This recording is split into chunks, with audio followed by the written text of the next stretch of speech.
麦肯锡的报告说，到2030年，全球可能有多达3亿个工作岗位被 AI 自动化取代。不是3万，不是300万，是3亿。这个数字大到很难真实感受它。但如果我换一个方式来说，人们现在工作的公司，假设有100个员工，未来可能有30个人的岗位会被重新定义或直接消失。这样是不是真实一点了？我今天不想只讲恐吓数字，我想问一个更务实、更贴近生活的问题。如果 AI 真的改变了人们的工作，人们的钱包准备好了吗？我是 Feather， 一个普通人，也在问自己这个问题。今天我们一起来想清楚。第一段 ，AI 到底在抢哪些工作？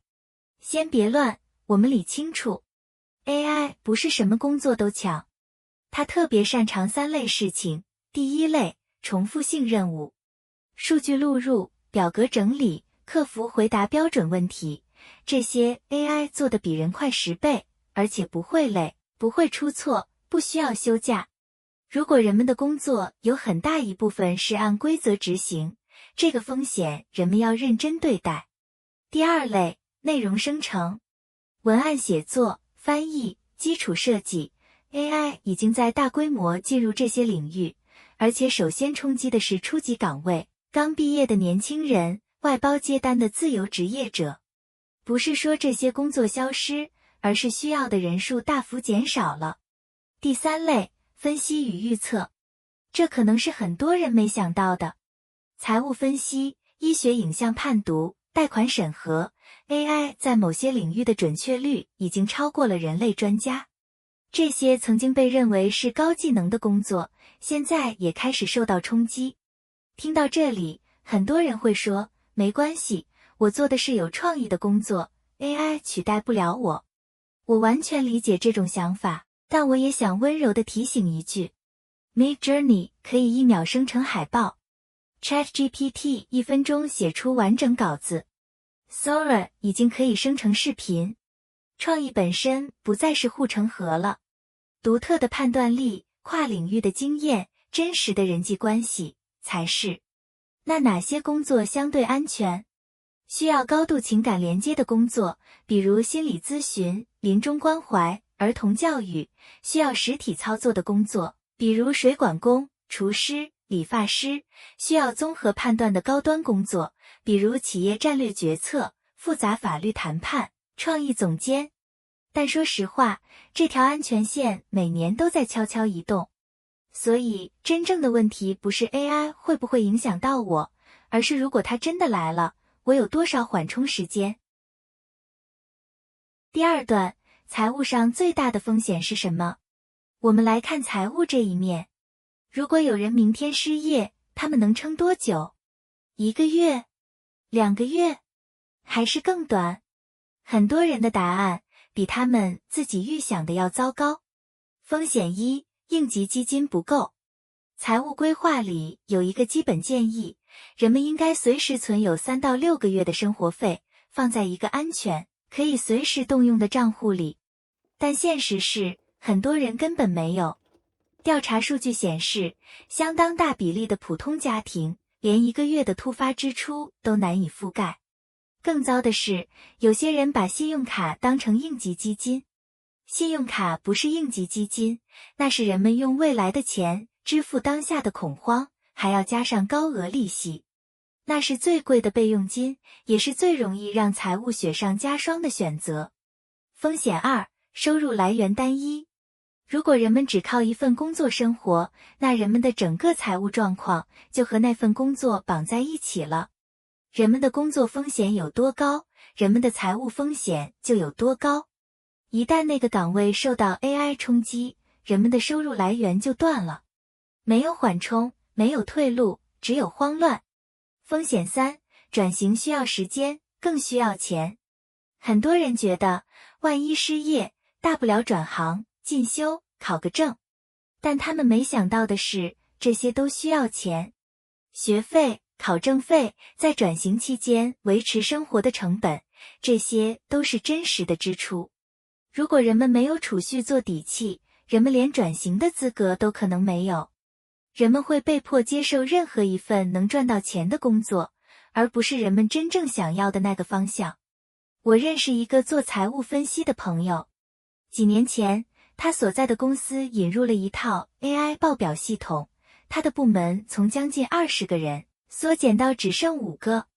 他很幸运，是留下来的那5个之一，但他告诉我，在那段等待结果的3个月里，他每晚都睡不着。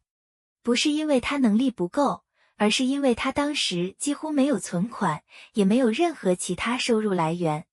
他说，那3个月，我第一次真正感受到财务上没有准备是一种什么感觉。他不是没能力，他是没准备。这就是为什么我们今天要聊的是怎么提前准备。第3段，财务防御性策略，防守先行。我们来说3个防御性策略。策略1，建好人们的不慌基金。目标很简单，存够6个月的生活费，放在一个人们平时不去动它的账户里。如果人们现在还没有，从今天开始，每个月强制转入收入的 10% 到 15% 进这个账户。不是有多余的才存，是先存，再花剩下的。存在哪里？推荐 HYSA， 也就是高息储蓄账户。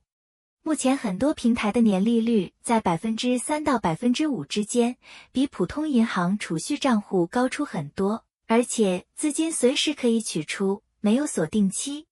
这笔钱的目的不是赚收益，它的目的是让人们在遇到突发情况时不需要慌，不需要借钱，有时间冷静思考下一步。它不是投资，它是人们的心理底线。策略2，开始建立第2收入。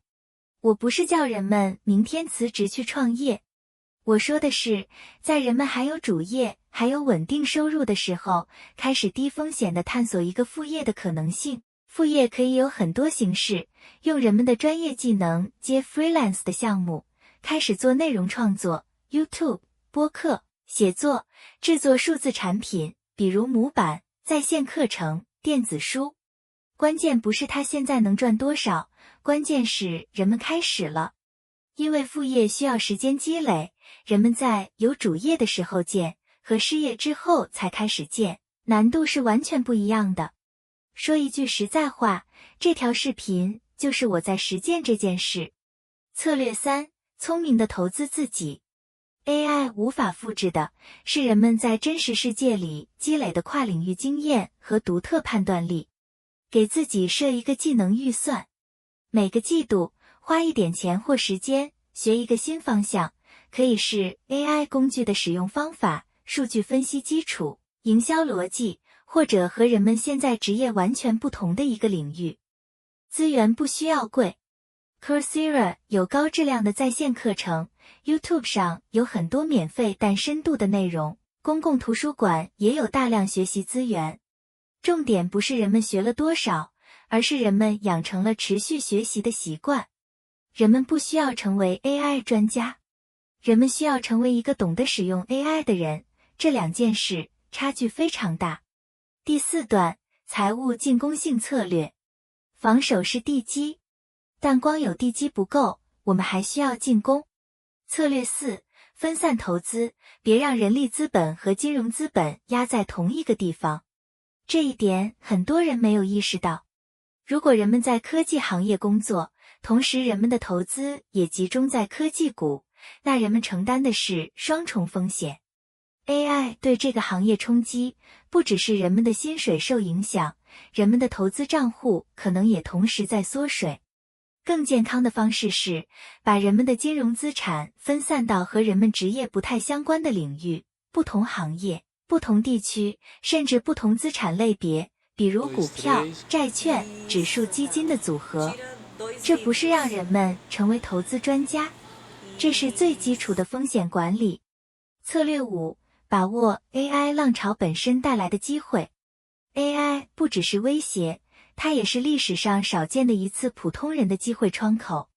过去，个人要做到内容创作、数字营销、产品设计，需要一整个团队。现在，一个懂得用 AI 工具的普通人，可以独立完成其中很大一部分。个人创业的门槛从来没有像今天这样低过。人们不需要会写代码，人们需要学会提问，也就是 prompting， 也就是如何跟 AI 有效对话，让它帮人们做人们需要的事情。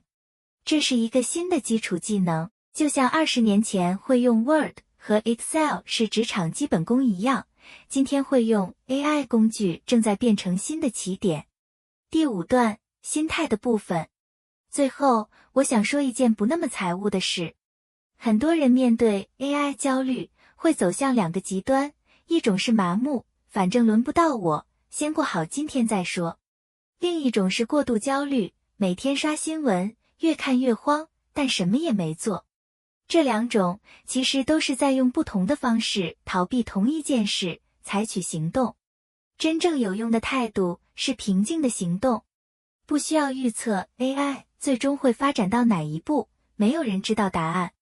人们需要做的是把人们自己的财务地基建好，应急基金到位，副业开始探索，技能持续更新，投资适度分散。这些事情，不管 AI 怎么发展，都不会错。而一旦人们做了这些，人们面对未来的底气会真实的不一样。我很喜欢《Psychology of Money》这本书里的一句话，他说 Financial flexibility, the ability to wait, adjust, and adapt is more valuable than any single investment decision. 财务上的灵活性、等待的能力、调整的能力、适应的能力，比任何一次投资决定都更重要。我觉得这句话在 AI 时代尤其贴切，因为这个时代变化太快，没有人能做出完美的预测。但如果人们建好了缓冲，人们就有了选择的权，选择等，选择赚，选择进。而没有缓冲的人，只能被选择。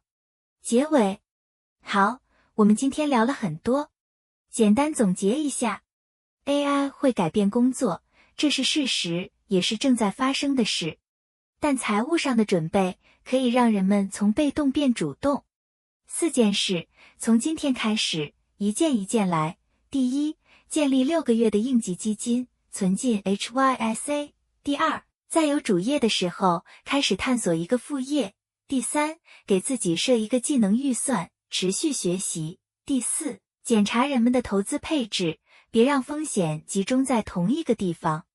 谢谢你的陪伴和观看，如果这个视频对人们有帮助，请点个赞，让更多普通人也能看到这些信息。我们下期见。